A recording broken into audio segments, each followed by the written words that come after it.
Well, welcome aboard, everybody. Let me get a few of you on my screen there. There we go. So we're continuing on with the Gospel of Sri Ramakrishna. I was going to hold it up so you could see the name of the book. You see that? So we're carrying on with the Gospel. We're in the chapter called Advice to the Brahmos. And we're on Sunday, April 15th, 1883, about 5 paragraphs in, I guess.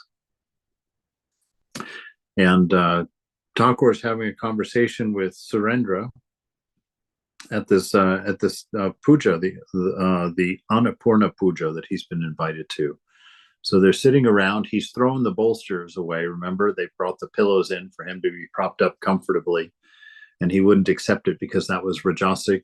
Because only a wealthy person would sit and recline like that. So he renounced the bolsters. And he's having a conversation with about spiritual matters here. Obviously, it's Thakur after all. And he's speaking with Vidyanath. And Vidyanath says, "Sir, I have a doubt. People speak of free will. They say that a man can do either good or evil to his will. Is it true? Are we really free to do whatever we like?" The master. Here comes Kamala. All right. So he's asking about free will. Now, we had quite a conversation the other day about this free will. And now we're going to hear it straight from the master here. Everything depends on the will of God. The world is his play. He has created all these different things, great and small, strong and weak, good and bad, virtuous and vicious. This is all his Maya, his sport. You must have observed that all the trees in the garden are not of the same kind. As long as a man has not realized God, he thinks that he is free. It is God himself who keeps this error in man. Otherwise, sin would have multiplied. Man would not have been afraid of sin, and there would have been no punishment for it. But do you know the attitude of one who has realized God? He feels, I am the machine, and you, O Lord, are the operator. I am the house, and you are the indweller. I am the chariot, and you are the driver. I move as you move me. I speak as you make me speak.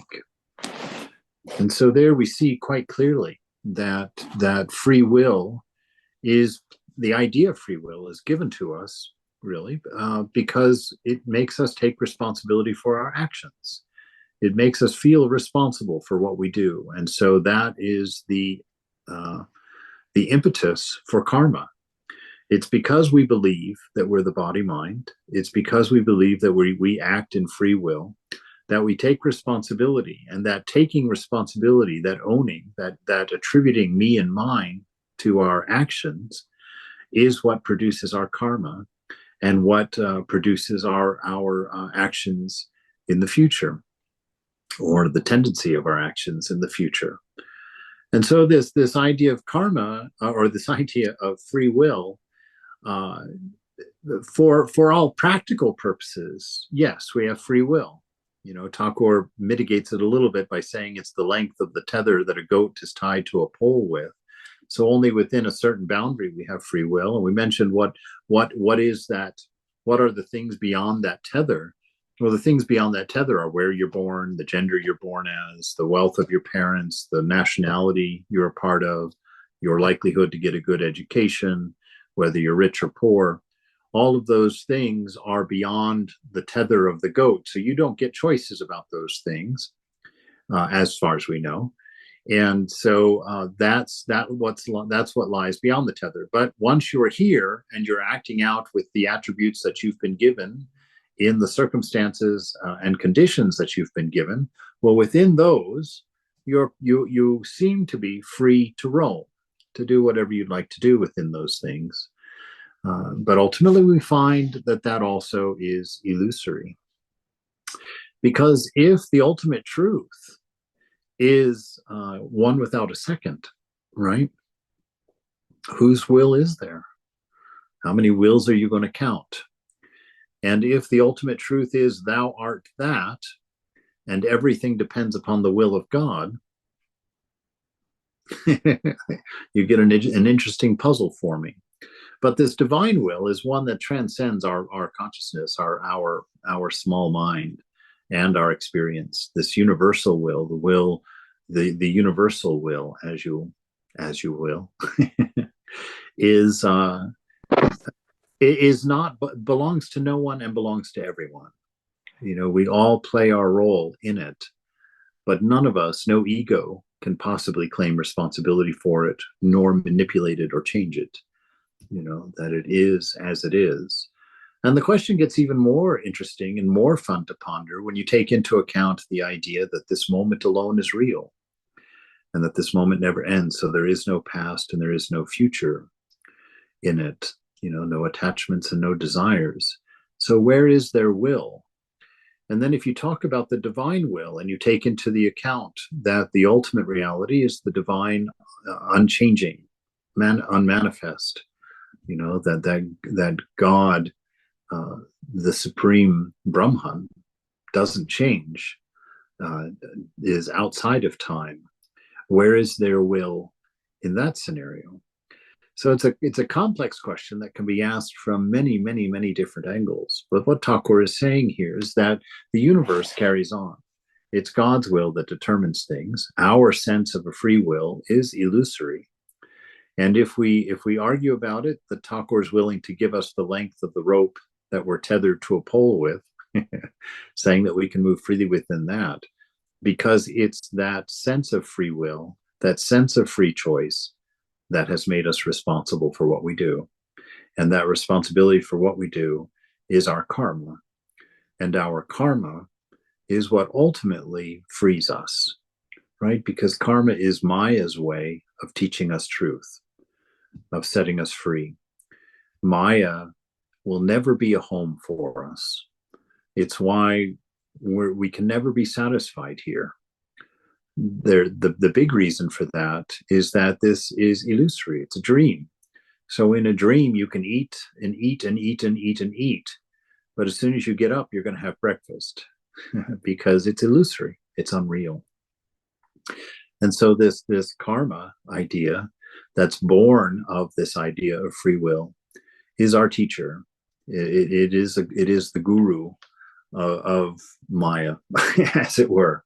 You know, you act contrary to your nature, you suffer. You do things that are not in accordance with what you are. You feel badly about it. You know, you do it enough, it starts to create a state of suffering for you, a state of depression or a state of anger or a state of jealousy.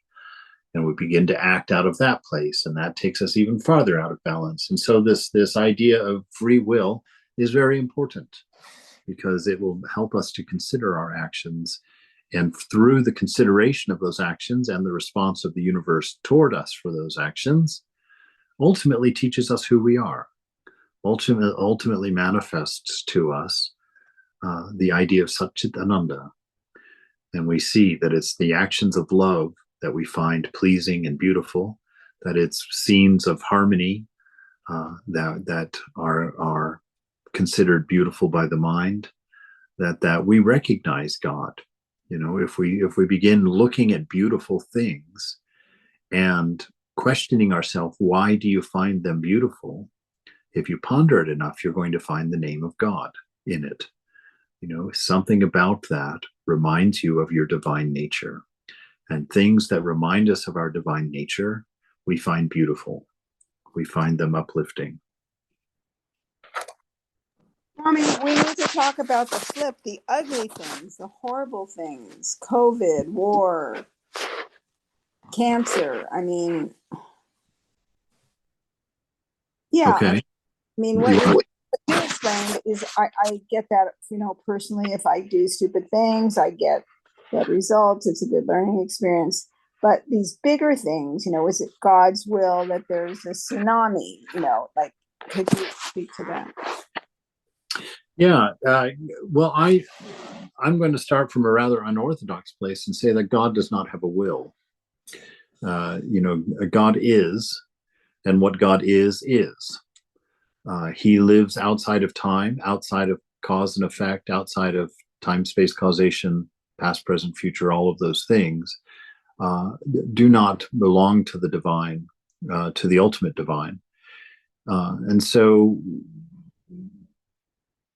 in that sense, no, God does not will those things in that sense. But in the sense that they happen, means that they come, they happen. They are a part of life. And some of the things you could blame on karma, but some things are not seemingly related to karma. You don't have any choice in them. You know, Mount Vesuvius blows up, you get buried in ash and die. Is that because you did something wrong? That's a hard argument. Men and women for centuries have tried to make that argument. But then the same thing happens to a church, or the same thing happens to a baby, or the same thing happens, to a group of children playing soccer. And so it's hard to rectify those things. So in those things, really, it takes kind of a higher position in your mind to think about them, because if your body identified, then bad things happening to the body by chance, it's interesting, because even as humans, we recognize that difference. When there's a natural calamity, we don't really ask why it happened necessarily. Of course, there are some religious folks that like to pretend they know that and blame it on on somebody doing something they don't approve of. But in fact, it never really meters out that way. If we were to collect a large enough sample base, we find that things just happen. And so if we take the perspective of truth, that we're not a body and we're not a mind, then we see that things aren't good or bad as they happen. They simply are. It's simply isness. And, this brings an interesting idea that just popped into my mind. And so I'll take that seriously. I'll take that from Mother. Swami Prabhupada and I, let's see if she's going to keep it there. Just slipped. Oh, yeah. Swami Prabhupada and I had a talk about karma at the dinner table one time. And he taught me something quite striking about it. And he told me, when he said it to me, he says, not everybody will agree with me on this. He said, but in my life, I have seen that karma is not what happens to you. He said, he gave me an example. He said, look at the two athletes who have both lost their ability to walk. They're both in wheelchairs. And he says, one of these athletes gets very bitter, angry that he's lost his career, that he can't walk anymore, and is angry at the world about it, and is, always interested in demanding his rights and making sure that people get out of his way, whatnot like that. And he says the other man gets the same condition, loses his ability to walk, but goes on to become a special Olympian, and becomes an inspiration to thousands of people that can't walk by challenging his obstructions, his obstacles in life, by pushing through them and being determined to express himself regardless of condition. And he says both men can't walk. Both men got the same condition at the same time. Was it good karma or was it bad karma? And so he made the point. He said, karma is not what happens to you. Karma is what you're able to do with what happens to you. If you have good karma, you can make gold out of whatever is given to you. That's your determination. If you have bad karma, you'll be crippled by what happens to you. You'll be sunk by what happens to you. You won't be able to gather the inner strength or the inner will or the vision of transcending or moving beyond. You'll stay in the negative state. And so karma, from Swami Prabhudananda's position, was a little bit different. If you have good karma, then you're able to take the conditions that you've got and build with them. You're able to take them, accept them, and move forward. Bad karma, you get caught up because your desire is for something different. Your hankering is for something different than what is. And so you resist the moment, you resist the conditions, and you become defeated by them potentially. Or it may take you longer to learn from them and ultimately overcome them, which is my hope. Anyway, so yeah, if you're going to take the blanket perspective, like of nature, natural bad things happening, or war, there's not really much explaining that beyond they happen, and they're given to us as obstacles to overcome, to conditions to move beyond, and hopefully we learn from them. Hopefully we haven't. Who thinks war is a good thing? Of course, nobody thinks war is a good thing, and yet it continually happens, and innocent people die everywhere, and it's a terrible thing, and it's unacceptable because they're human. It's human caused. If Mount Vesuvius blows up, we're like, oh wow, that was a tragedy. That's awful. I'm so sorry for all those people. But we don't really get into a conundrum about it. We might, if we're a believer in a personal God, then we might demand an answer or want to know, why does God do these things? But that's not really an answerable question. It's not. We don't have the information to answer that question. We don't know. And so for those questions, I always go to my Vedanta and understand that this is a dream, and that this is all God. You are God. I am God. And the bad things and the good things happen to God herself. So she's not hurting anybody.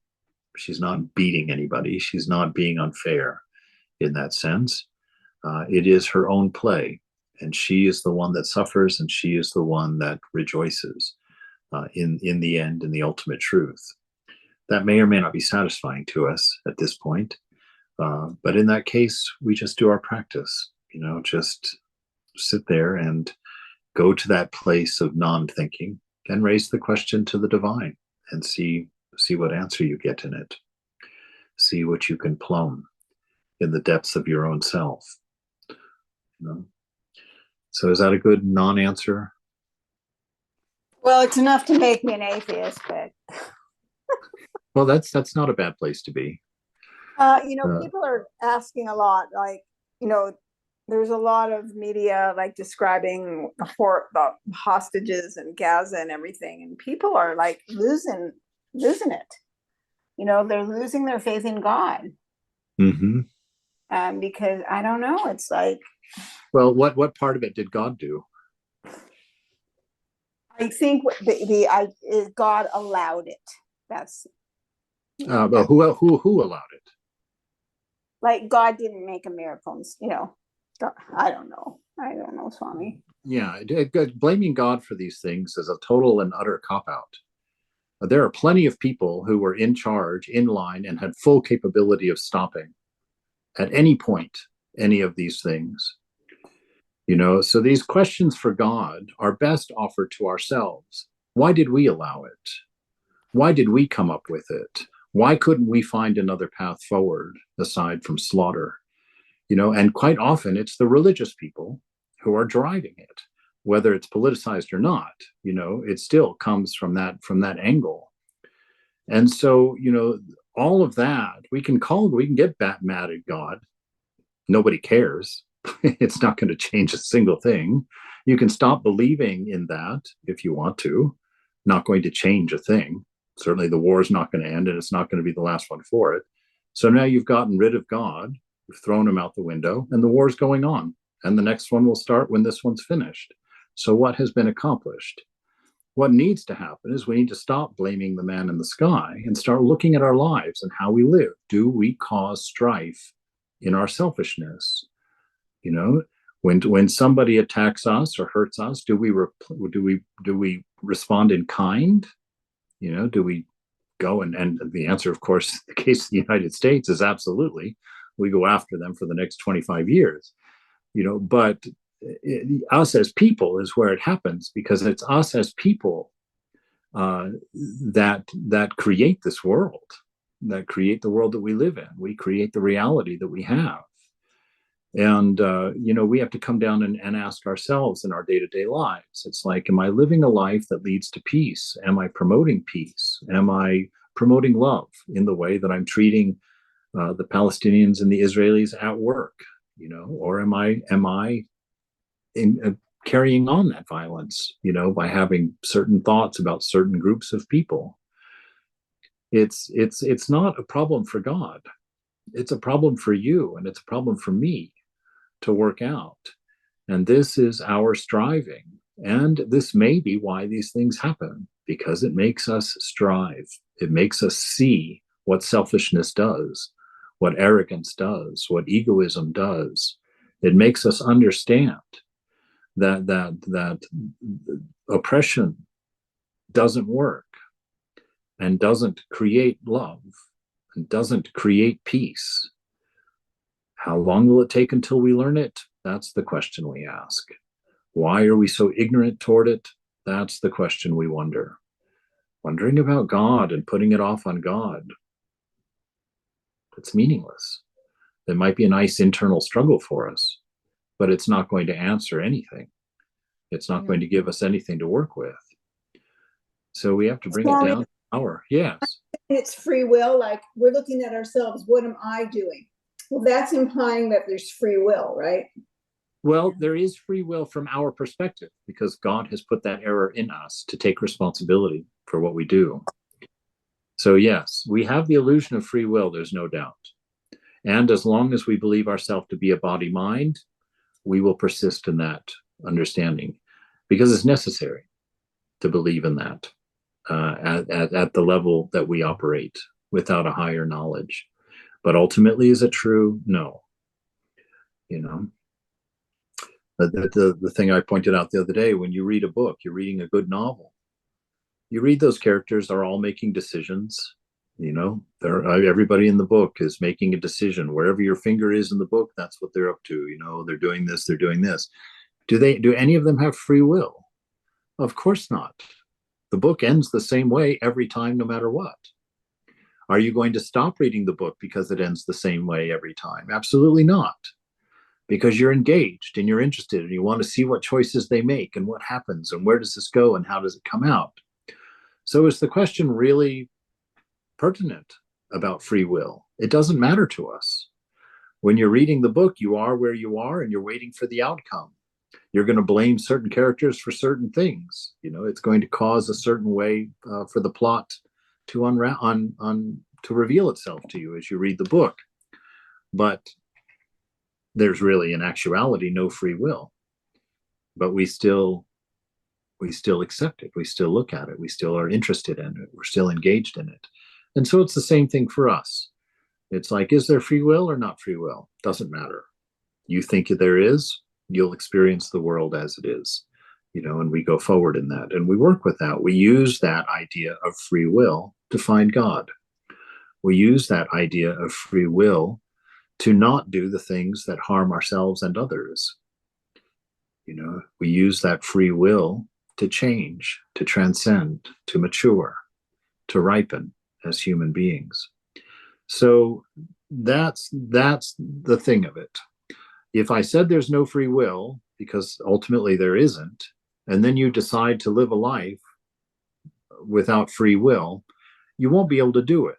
Why? Because you would have to be an utterly selfless person to live a life without making your own decisions. You see what I'm saying in that? It's like for you to live a life unaffected by your past, where you don't make choices, where things that seem to be choices to you, takes the ultimate, which it takes what we're all ultimately trying to reach: dispassion and discernment and renunciation. You would be the perfect renunciate if you lived a life with no free will. You would be a perfect person of dispassion if you were able to live a life with no free will, living out your idea that there is no free will. So see, it's kind of, for us, it's a moot question. Mother tells us, no, you don't have free will. And then she tells us, but I've put the idea within your mind because it's necessary for the game. It's necessary for it to go on. It's necessary for your realization, as it were, perhaps. And so it's an odd, yes. I have a question. So kind of, I think what you're trying to say, if I'm right, kind of like what you know, it's kind of like you said, it's kind of like Maya. We have to do our practice to get to that point. Up until that point, there is karma, there is Maya, because you're still attached to the body and we're still attached to this world. So up until then, try to do good deeds, try to live your life like you're doing good so you can have the good karmas. We have to live out these karmas because we're attached to the body. So in that sense, yes, in this world, God has put us where we need to be for these karmas. But until you do your realization, which is through your japa, until you get to that point, you'll realize there are no karmas, there are no anything, and then you will finally be realized. Up until then, that's the only way we can make sense of this in our human body and our human mind, is that there are these karmas. We cannot be attached to this. We're trying to get away from the attachment. And to get away from the attachment, as I have in my job with having kids die and all these things, is that these karmas are there and God knows exactly why she's put him there is because of these karmas. It's where we need to be. She knows what she's doing. I have to let this play out for that reason. That's why a child is dying. That is why these things are happening. That's the only way my mind can make sense of these things. I have to trust her. And the thing with faith is people only have faith when things are good. I have learned these about people. You have to have faith when things are bad. If that's not the case, you don't have real faith. And I'm sorry, that is how he tests you. And it is what it is. It's like your parents. Oh, I love you. I love you. You don't give me my toy. I hate you. Okay, well, thanks. I mean, what are you going to say? You know, you have to have real faith. And real faith means you either trust him all the way to know that he knows what he's doing and you're going to teach you the lessons that you need to learn, or you don't. Yes, from a bhakti position, that's absolutely right. That's absolutely right. Very well said. Yeah. It's what forces us to ask questions, you know. I'm not justifying anything when I say that. I'm just simply saying when bad things happen, that's when we begin to ask questions. You know, very rarely do we question, oh, why did I win $1 million? We don't ask why. Did I deserve it? Oh, I must have just, nobody thinks they deserved it. We just win it. We like it. We're happy with it. We move on. Now, if you lose $1 million, it's not so easy. You're like, why does this happen to me? How come you took this away from me? What did I do? I didn't do anything. Why am I being punished? Why am I being treated? So that's the way that is. So bad things, you know, one of the things they cause anyway, whether it's the purpose or not, who knows? But certainly what they cause is some internal looking, some questioning about what is true in this, what is right in this, what is the nature of love in the middle of a war. You know, what is the nature? A lot of people think about God, and usually in tribulations, people do get to be bringing closer to God, whether it's negative or positive. They say he usually does that to bring you closer, and this is the time we need to be closer. Yeah, yeah. I mean, I won't ever go to the extent of saying why God does things, but I can look at the things that happen and see what their effect is on us. You know, this we learn and we grow this way. You don't change until you're uncomfortable. You know, you don't change until there's suffering. Otherwise you just stay the way you are. So it's possible that's one of the roles it plays in the universe. You know, that we grow that way. Ultimately we'll realize God that way, you know, by paying attention, by seeing things as they are. And so we have to remove all the ideas of me and mine in order to catch that vision, to get away, to get outside of a perspective that involves good and evil. You know, good and evil is relative to the perceiver. We see that in the world, you know, and so we have to find out. Pardon me? The Middle East situation really magnifies that. Yes, it does. It's Then really he's trying to bring you closer to God, actually, in that sense, because people crying out to him, you know, God, why this? God, why now? Why you take him? Why, you know, probably before that, people really wasn't thinking much about him at that point. You know, they're just like living life, you know, up here, like you said, when you're poor, when you lose things, when you know, you cry out for him, whether it's in bad or not. He's bringing you closer, and through tribulations. I know it's in the Bible somewhere. When you're poor, you know, like the rich don't think about him ever, you know, usually because they have everything. But when you're poor, those people are always thinking about him, you know, whether it's good or bad, they're usually bringing them. They say, they don't realize it, but it's bringing them closer to him, thinking about him, and he's actually doing something good, but people don't realize it. But he definitely gives you everything you need, as he says. Yeah. Now we're each, yeah, that's true within a context. It's beautiful that you're able to see things that way and understand the world that way. Not everyone's gonna accept that for sure. And there's not very often. I get that very often. Why? And the yes. karma thing is the main thing that I can think of is that gives peace, because it's like, okay, previous lives and all this stuff. It's like, oh, okay, because you see people living rich or happy even though they've done something bad, and it's like, it's not up to you, and God gives you when He's gonna come give you that. Well, be careful with that though. Be careful with that, because you're assuming having money is good. Mm. Right, and that it's a positive thing, and so it's automatically a reward. It's automatically a reward. But in So people's mind, view it that way. That's what I mean. So well, for them to think that way is what I'm saying. Like you kind of have to come down to how they think in order for them to understand something, and then give them that view of like, it's not always good. You know what I mean? And then they start to understand, okay, I get what you're going, and like the different views of like karma and the different view. It's a very big thing when you speak to somebody, is what I'm saying. Right. It's a very big thing, and it's a non-existent thing, because we've learned that it's an error that Mother has given to us. But the thing is that explanations like that are fine. But here's the thing. The number one rule I follow is you never ever guess somebody else's karma besides your own. You cannot do it until you're realized. And even then you wouldn't do it, because it wouldn't make any sense, because you are that person as well, and you would know it. So we do not talk about other people's karma. We do not use karma to explain other people's conditions, because we do not have the skill to do that, because we don't have an accurate gauge of what is good and what is evil within us. And that was the point I was trying to make with the money. It's like, for some people, money is a great blessing. For some people, it's their death. It's money in and of itself. Everything in the universe, in and of itself, is neutral. None of it has a value, good or bad, until it meets you. And you, depending on the condition of your mind and your place in life, will determine whether things are good or bad. But in and of themselves, they simply are.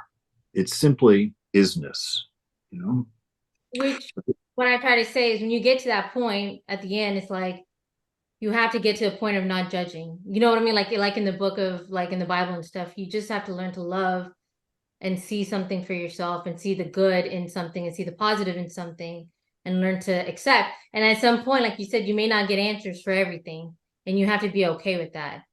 You know what I mean? At some point, it's still learn how to move on from something like that and not dwell on it. But like I was saying, sometimes that karma stuff, especially with, like I said, with people who lose children, like it does give them some form of peace. It's like, okay, like or like lost of something, or anything else, like anything else, like a home or whatever. You know what I mean? It does give them a sense of peace. It's like, okay, and then moving on to the fact of, okay, don't worry about others. Learn to deal with your own thing, and moving on with something good. You know what I mean? And then that's what I mean. You have to go in pieces, is what I'm saying. Like, don't just end there with the karmas, is what I'm saying. It's like, then moving on to your own, of like not dealing with anything else. Don't worry about other people, worry about your own stuff. And then like learning to live with peace and just doing good, and what Jesus would say, or whatever their religion is, you know what I mean, or whatever. But like, and dealing with peace and love, and like then you'll learn with love. But I'm just saying, like in vast, most people, of why their biggest answer is why. And so I don't think they get peace of just saying, well, it is what it is. You know what I mean? Because a lot of people's brain. No. I'm going to stop it. You're going into illegal zones here. Illegal. Okay. Yeah. As soon as you start talking about what's in other people's minds, there's nothing to be said. Wisdom would close your mouth. We can't. Honestly, what I've dealt with my own experiences, a lot of it, I'm just saying, it's like, from what Gina was saying, is with the war and everything, this is why people tend to go towards hatred or tend to go towards like not being able to comprehend and dealing away with more people going away from God. I'm saying if there was some explanation like this, where there's a boundary of like, okay, this is an evenness, they're like, okay, like it makes sense. I've gotten people to come closer to at least not being atheist and being okay, I have a love for God now. Like it makes sense. And then they're able to deal with something on their own with peace.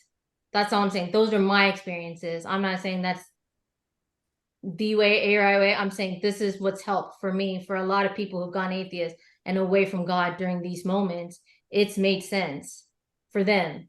It's no longer a sense of chaos or a way of like, I'm lost, because it seems like a lot of people lost. I've dealt with this a lot. And so that's what I'm saying. I've had to bring them down and they're just kind of like, okay, it makes sense. Not going my way. They All just right. have their own way. We got you. That's Let's that was move it. on. I don't know if it made more sense in her way. I'm not trying to tell you what you're saying. I'm just No, saying. no, no. I hear you. I hear you. I think we beat the dead horse, though. Yes. Let's go ahead and move on here. Okay. But yeah, and becoming an atheist is not a bad reaction. You know, if you get rid of the problem of God, then the responsibility falls squarely on you to do or not do what you're going to do about the situation that you hate. So getting God out of the way and trying to struggle and deal with that is probably a healthy thing. You know, because then you can kind of bring it down a level and see it as you see it and make sense of it as you're going to make sense of it and put forward the actions you're going to put forward in it. The other part of that is that if becoming an atheist was that easy, we would all do it a lot more often. But being an atheist is very difficult, you know, especially if you have a belief in the idea of God. You're not going to be able to just instantly let that go. You may push it out of your mind. You may not think about it. You may not accept it, but it's a constant. It'll be a constant factor in the way that you think, regardless of whether it's true or not true. It's still going to play its role in your life. And so I'm not promoting atheism, but I am saying, oh, maybe I am a little bit, but um, you know, because it depends on your view of God. You know, for some people, they should be atheists. It would be much healthier for them than their perspective of God. You know, that you know, when people start thinking God is on my side and God's going to do what I want to do and God's going to punish my enemies, it'd be probably better for those people to become atheists for a while and get a clue, you know, to get a bigger perspective, a broader perspective of things. But you know, these things are all difficult. I think that the best tact that I find that works for myself, you know, everybody has our own as we're learning and seeing. And that's allowed. We all have to deal with these things and come to the conclusions that we come to, and learn the things that we learn from them. But from the scriptures that we know, this is an isness. You know, things happen, conditions happen, and but they happen within the context of a dreamlike structure, where it's only the sleeper that's being affected by the dream at all. It's not the people in the dream that are being affected. There's a seeming effect on people in the dream, but it's not real. When the dream is over, it's all finished. And in the morning, we don't sit there and wonder about the morality of how our dream went. It's irrelevant. We just say, "Oh, it was a dream," and we move on. We let it be what it was, you know. And so, in a sense, that's the nature of this world. You know, that this is God's play, and we struggle with it, we wrestle with it, and through that wrestling we come to a truth, we come to an understanding, we come to a place of knowing what's up. And the ultimate is you are that, you know. And so live a life that would guarantee if everybody lived like you, there wouldn't be war. Live a life so that if everybody lived like you, there'd be no selfishness. There'd be no jealousy. There'd be no anger. There'd be no petulance. There'd be no whatevers. Live a life so that if everybody lived that way, this world would be the world you want it to be. That's as much as you can do. And that has to be enough, because nothing more is given to you than that. And so you have to make your peace with it. It doesn't mean you have to like it. It doesn't mean you have to decide it's okay. but you decide what your role is in it, and you try and touch that source of Satchitananda within you, that source of pure unconditioned love, and you respond to the situation from that, not from the arguments of your mind, which is how most of us are living our life, because we believe our mind to be our own, and we believe our thoughts to be caused by our own ego self, but we know that's not true. Every thought is followed, it follows the previous thought, right? And so it's a mechanical operation. Thinking is a mechanical operation. You are not those things. It is not emanating from you. And so we try and come up with this understanding, and we try and find the divine truth within, and we try to be a manifestation of that highest ideal, and we go forward. Whether or not it's free will or not, we can't know, we don't know, and there's no point in knowing, because we believe in it either way. And so we go forward making our choices until we're free, until we see otherwise, like that. All right. Are we in a good place? Everybody all right? Anybody have a burning thing they want to say before? Live a life that if everyone lived that way, there would be peace. And there's nothing else you can do, even if you want to. Yeah, that's true. Right. I mean, how many of us want this war to be going on over there? And which one of us is going to be able to stop it? None of us. So we look at it and we learn. We watch it closely and we learn from it. We're like, this is what selfishness comes to. This is what egoism in religion comes to. This is what not seeing the divine in each other comes to. This is what holding grudges and keeping track of faults and seeing faults in others leads to. This is why everything God has told us should be heard and acted on. Because if it was, this would not be going on. This would not happen. You see? But here we are, and it's going on because we're not perfect. And because we are making wrong choices, using our sense of free will to do things that are unhelpful, that are taking us away from the light, taking us away from unity. So we go forward. Certainly, that's the best we can do. That's all we can do. And if you want to do more, then do more, but source it from the divine love within, not from the thoughts of your mind. Source it not in your emotions and not in the thoughts of mind, but source it in the nature of your heart, which is pure love and pure wisdom. And that's all we can do. And that's all that's required of us to do. Right? Thank you. All right, surely. So, but do you know the attitude of one who has realized God? He feels, I am the machine, and you, O Lord, are the operator. I am the house, and you are the indweller. I am the chariot, and you are the driver. I move as you move me. I speak as you make me speak. Then turning to Vaidyanath, he says, it is not good to argue. Isn't that so? Vaidyanath, yes, sir. The desire to argue disappears when a man attains wisdom. The master, out of his stock of a dozen English words, said, thank you. And in the most charming way, everyone laughed. The master to Vaidyanath, you will make spiritual progress. People don't trust a man when he speaks about God. Even if a great soul affirms that he has seen God, still, the average person will not accept his words. He says to himself, if this man has really seen God, then let him show him to me. But can a man learn to feel a person's pulse in one day? He must go about with a physician for many days. Only then can he distinguish the different pulses.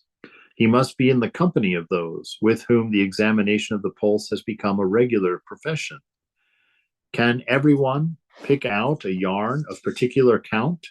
If you are in that trade, you can distinguish in a moment a 40 count thread from a 41. So you see, he's telling us the same kind of thing here. It's not good to argue, because egoism is what usually drives argumentation. And we argue to be right. We don't argue to learn very often. If you can argue to learn, then that's a good way to argue. But if you're arguing to be right, there's no outcome, no positive outcome to an argument. Very few people will change their opinion from an argument. It's love alone that touches us, that changes us. And if you can get someone to trust you by being respectful toward them, by hearing them, by loving them, then they may be considering what you're saying.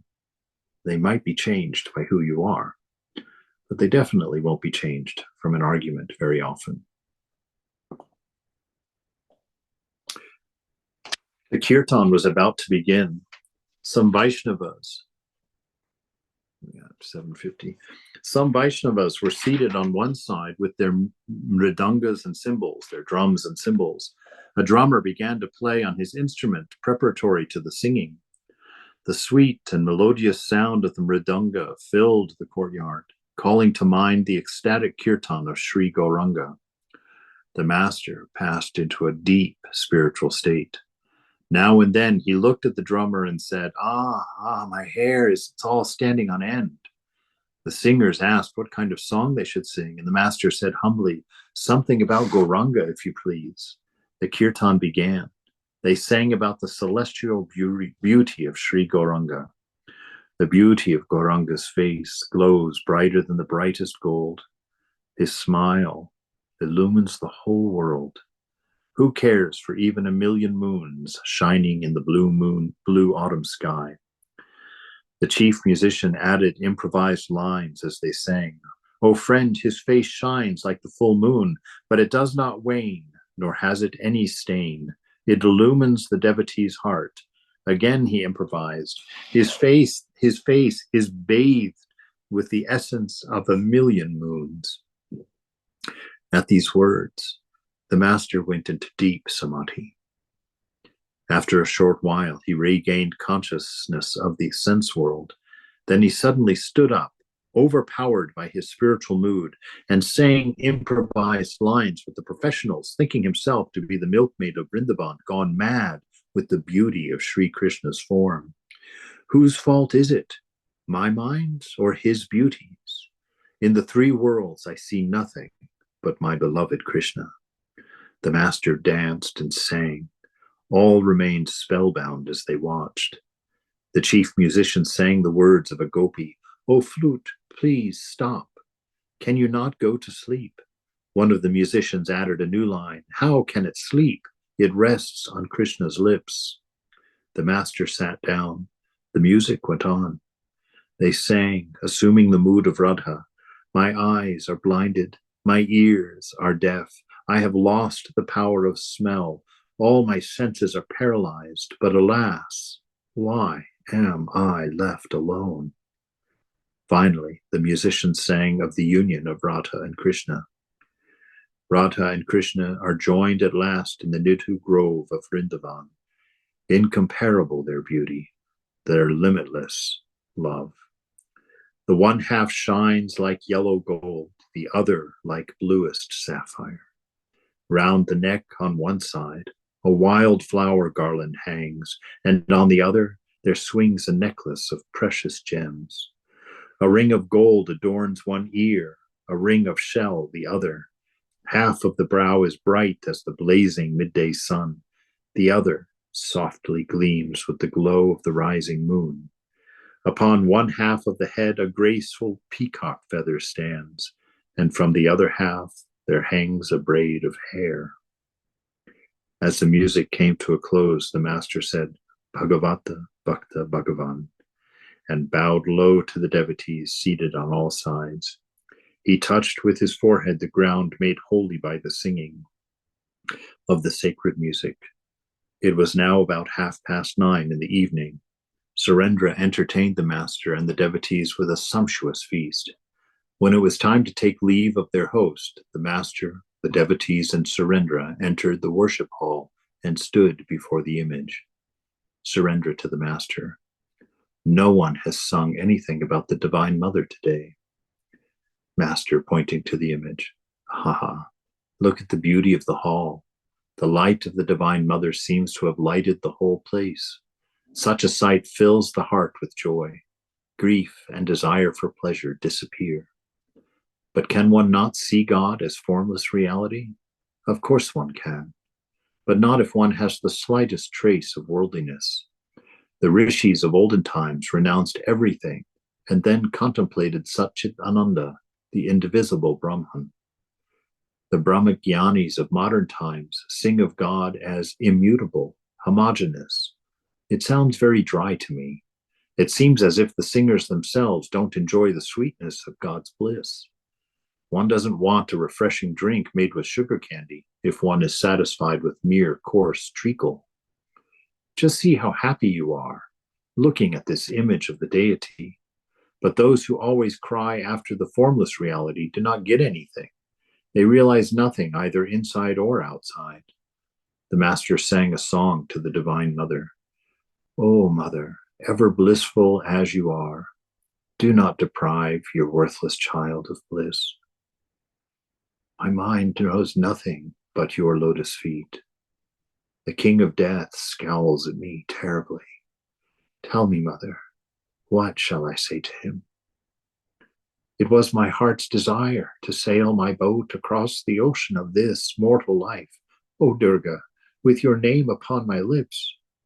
I never dreamt that you would drown me here in the dark waters of this shoreless sea. Both day and night I swim among its waves, chanting your saving name. Yet even so, there is no end, O Mother, to my grief. If I am drowned this time in such a plight, no one will ever chant your name again." And again he sang, "Repeat, O mind, my Mother Durga's hallowed name. Whoever treads the path of repeating Durga, Durga, for himself protects with his almighty, Shiva himself protects with his mighty trident. You are the day, O Mother, you are the dusk and the night. Sometimes you are man and sometimes woman are you. You may even say to me, step aside, go away. Yet I will cling to you, O Durga. Unto your feet as your anklets I shall cling, making their tinkling sound. Mother, when as the kite you soar in the sky, there in the water beneath as a minnow I shall be swimming. Upon me you will pounce and pierce me through with your claws. Thus, when the breath of life forsakes me in your grip, do not deny me the shelter of your lotus feet." The Master saluted the divine image. As he came down the steps, he called softly to recall, "Where are my shoes? Are they missing?" As the Master got into the carriage, Surendra and the other devotees bowed down before him. Then the carriage started for Dakshineshwar. The moon still lighted the streets. All right. Oh, wow. Beautiful. We're going to end there and have some questions. Let me turn off the recording.